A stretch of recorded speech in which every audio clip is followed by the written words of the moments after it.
In this video, I'm going to show you how you derive or how you uncover two tools that are used in general trigonometry. We know that the sine, the cosine, the tangent function, the trigonometric functions tell us a lot about right triangles. They're linked with the vertical and horizontal components of a right triangle. But if you have a general triangle, something that doesn't necessarily have a right angle in it anywhere, those connections, the SOHCAHTOA connections, opposite over hypotenuse, adjacent over hypotenuse, those kinds of connections between side lengths and the trig functions, they don't apply directly. So the tools, the law of sines and the law of cosines, allow us to connect the sides and angles of general triangles without needing to worry about the shape of the triangle in particular.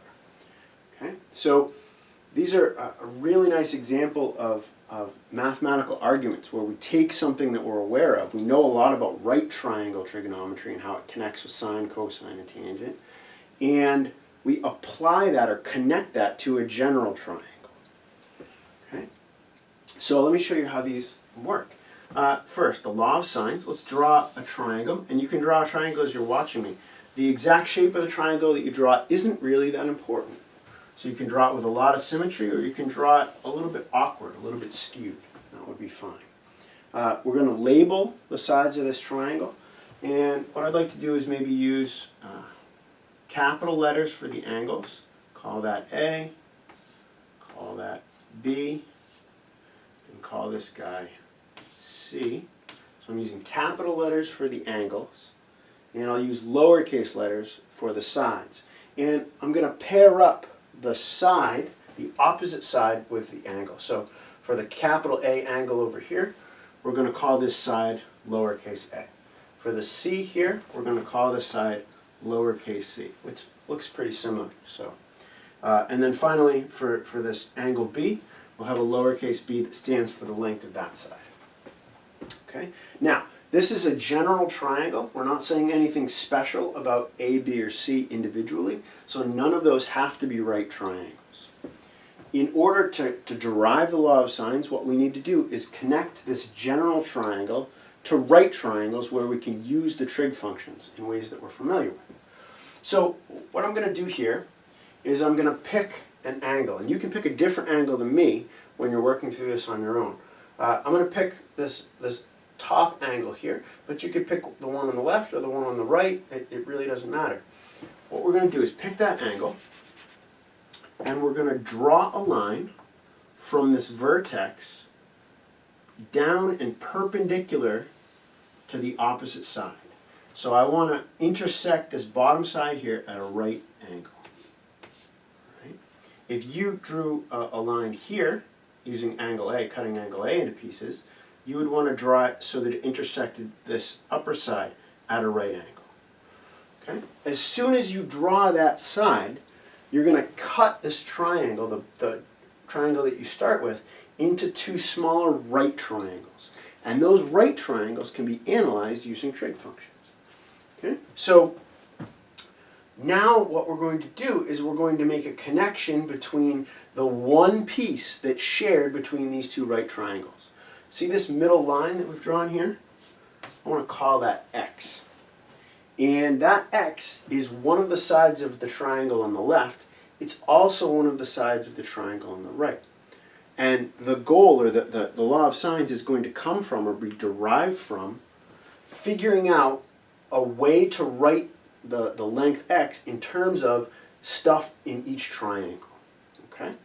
So let's go ahead and do this. Let's try and figure out how to write x in terms of the features of this triangle on the left. I have an angle, and I have this side lowercase b. Right? So if we look at the arrangement here, x is the opposite side to the angle A, and we know the hypotenuse b.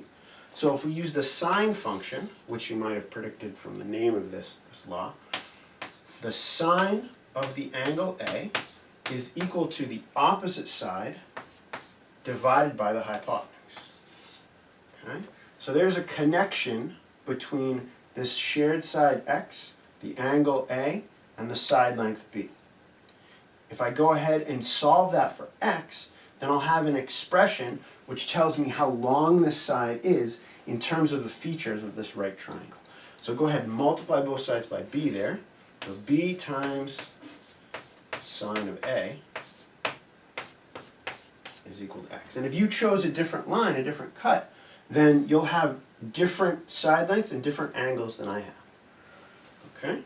So we have b times sine of a is equal to x. Next, we're going to use the triangle on the right and try to find a different expression of that length right there. So if I look at this angle b, x is the opposite side for this triangle, the right triangle on the right.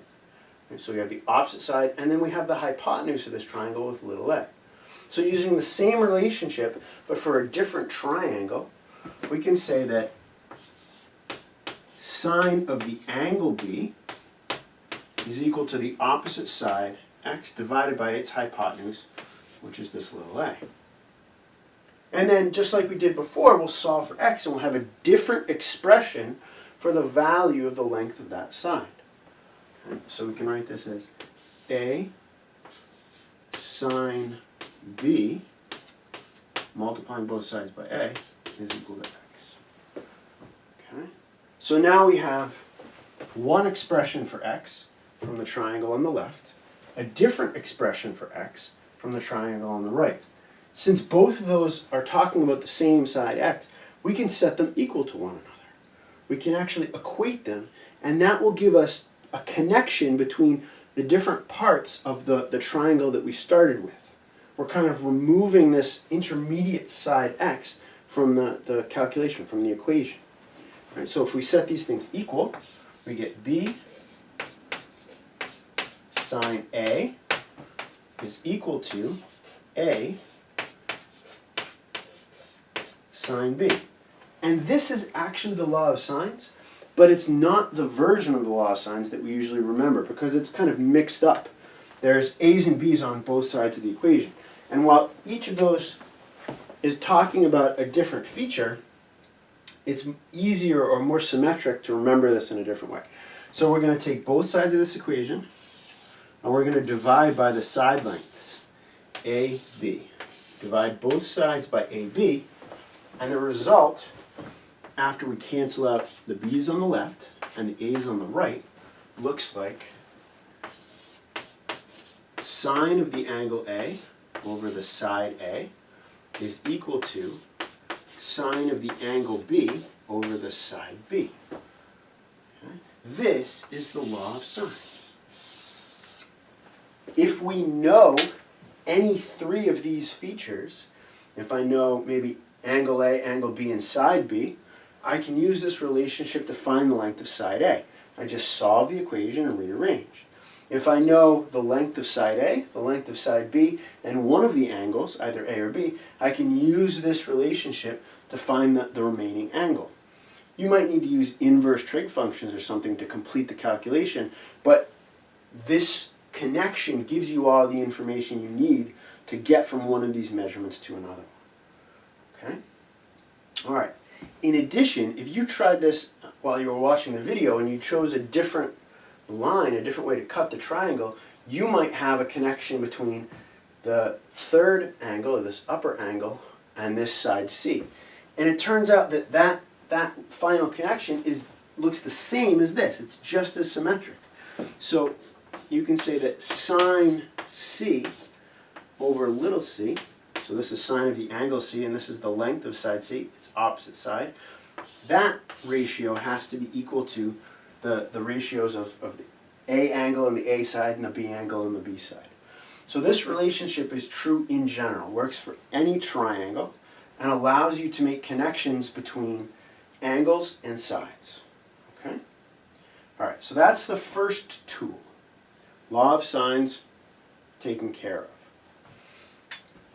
The law of cosines gives us a way of uncovering, the way we usually write it, we think of it as a way of uncovering one of the lengths of the sides of the triangle only using one angle. See how the law of sines involves two of the angles in the triangle. The law of cosines is only going to involve one angle, which is the chief difference between the two. All right, so we have the law of sines. Now let's look at the law of cosines. Just like our previous argument, we're going to take an arbitrary triangle, kind of a generic triangle, and we're going to divide it or cut it into smaller pieces that involve right triangles. Once we look at those right triangles, we'll be able to use the trigonometric functions, sine and cosine, to kind of split up and alter the versions of the formulas, okay? So let's just draw a generic triangle. Okay? Exact shape isn't important. Let's call this side C. It's a little different than we labeled that, but that's okay. Let's call this side C. Maybe this side will be called A, and this side down here we'll call B. Right? I need the angles, but here it turns out that all I'm going to need is one angle, so I'll just label that by itself. So let's look at the angle opposite the side C and call that theta. Okay? Now, here's our kind of arbitrary triangle. We want to link this to right triangles where we can use the sine and the cosine functions to cut things into pieces. So we're going to draw a vertical line which is going to be perpendicular to the bottom of this triangle B. So both of those will be right triangles. As soon as we do that, we can start to link together the pieces of these right triangles. But this time, rather than just using trig functions, we're also going to use the Pythagorean theorem. So if I look at this triangle on the right, what I'd like to do is I'd like to use the Pythagorean theorem to link together the lengths of this vertical side, this part of B, it's not all of B, right? Just part of B and C. So let's call those maybe L1, L2, and C. So if we use the Pythagorean theorem, we can say that C squared is equal to L1 squared plus L2 squared. So now we have a link between the length of C and this side, but we want to link those back to A, B, and theta. So those are the features of the original triangle that we started with. So let's go ahead and use trig to help us cut this thing into smaller pieces. So if I look at this smaller triangle, I can use the trigonometric functions, the sine and the cosine, and knowledge of this side to figure out what this vertical leg is and what this smaller piece right here is. Okay? So if we cut that triangle into pieces, or use trig functions on that triangle, we can say that this side is opposite the angle theta. So we can say sine theta is equal to the opposite over the hypotenuse, which right here is little a. Okay, that's the hypotenuse. It doesn't stand for the adjacent. And then we can say that if we wanted to get an expression for the opposite side, which is really leg 1, right? We can say that leg 1, this vertical side, if we multiply both sides by a, is just a sine theta. And similarly, this bottom piece right here, which isn't in the expression directly, this bottom piece can be given by the cosine. So we can say cosine is adjacent over hypotenuse, and solving that for the adjacent side, we can say that this is a cosine theta. Right? So using trig in this smaller right triangle right here, we know that the L1 is equal to a sine theta, and this bottom piece is equal to a cosine theta. Okay? So now let's go back to this Pythagorean theorem and try to remove the legs and get everything in terms of a's and thetas. Right? So c squared is equal to this leg, so L1 squared. L1 we know exactly, that's a sine theta.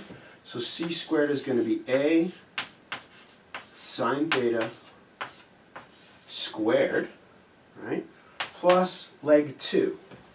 So we know B, that's the whole bottom of this original triangle. And we know this smaller piece is a cosine theta.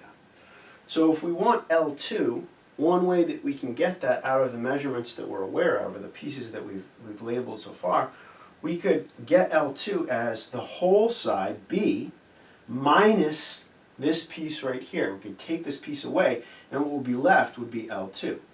So if we write that in here, we can write it as the whole side b minus this bottom leg, a cosine theta.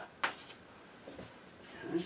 So now we're ready to go. We've essentially got the law of cosines. It's embedded in there.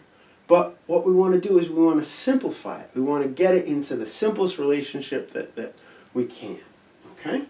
So let's erase some of our work with the law of sines and use that to keep track of the algebra so that we can simplify what's going on with the law of cosines.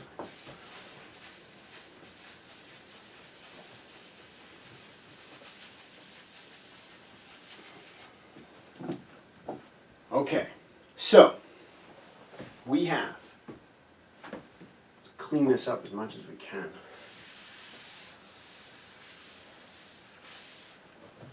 C squared is equal to a sine theta squared plus b minus a cosine theta squared. That's what we have right now. What I want to do is I want to expand everything that's here and see if any pieces can be simplified or canceled out. So let's give ourselves a little bit more space. We have c squared is equal to, we can distribute this square on the first term. That's going to be a squared times sine squared. I'm using this kind of shorthand notation for sine and cosine where I bring the square next to the sine. This sine squared theta notation means sine theta times sine theta. Okay? And then here we have to multiply this out. You can think of it using foiling or just using the distributive property. This stands for b minus a times cosine theta times b minus a cosine theta. We're not able to split the square because exponents don't distribute over addition and subtraction. So we have to multiply this out. So this looks like plus b minus a cosine theta times b minus a cosine theta. Okay, that's what that square is really doing. So if we do that multiplication,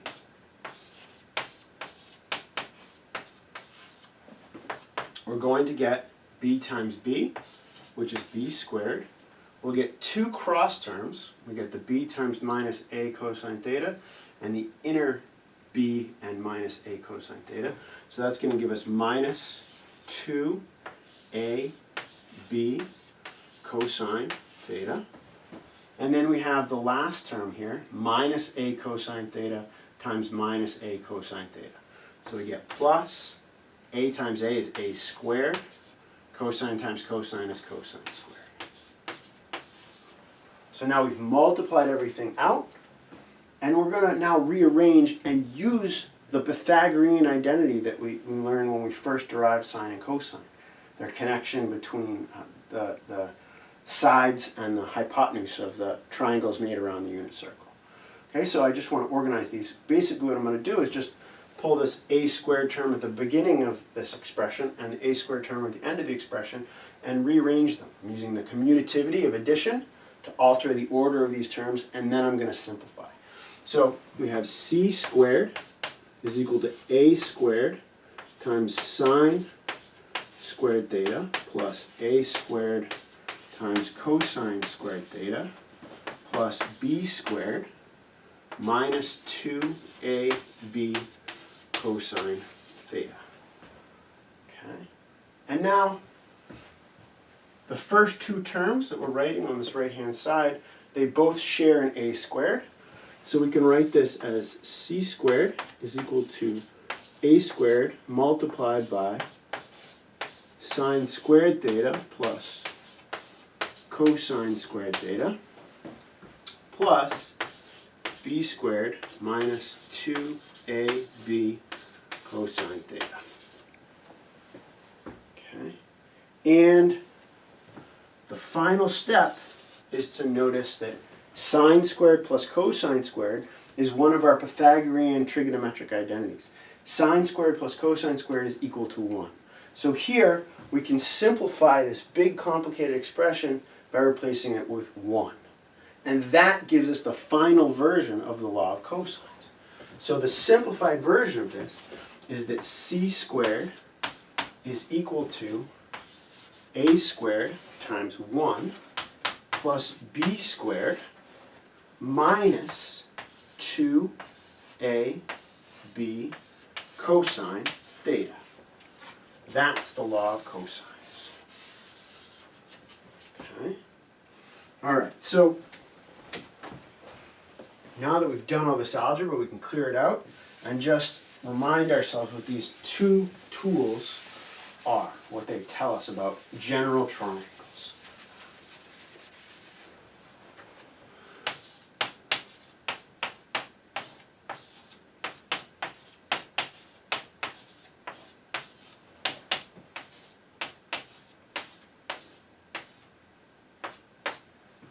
Okay, so the law of sines gives us connections between angle-side pairs. You have to have or know about a side and angle which are opposite one another to be able to use the law of sines.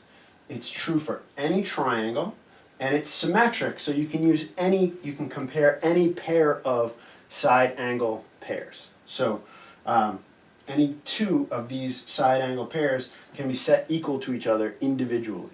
So you can set side A and side B equal to each other using these ratios, or you can set this pairing, side C and side A, equal to one another. So this is really, really flexible when you have information about a side length and the angle opposite that. The law of cosines gives you a way to connect sides and angles if you don't necessarily know the opposite pairs. So the standard way to use the law of cosines is to take a known angle and the other two sides, not the side opposite, but the two adjacent sides, and link those using the formula from the law of cosines to figure out the length of the side opposite the angle that appears in the law of cosines.